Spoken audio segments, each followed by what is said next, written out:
Guys, दर्शन express जाने के बाद ठीक हमारी EMD WDP4D यशवंतपुर बीकानेर के जो कि फ़िलहाल बहुत लेट चल रही है।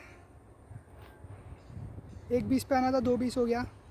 1 घंटे की देरी से 1 घंटा 5 मिनट मान के चलेगी कि आगे और भी टाइम लग जाएगा थोड़ा। तो 1 घंटा 5 या 1 घंटा 10 मिनट की देरी से 40401 WDP4D क्या मस्त लग रही है।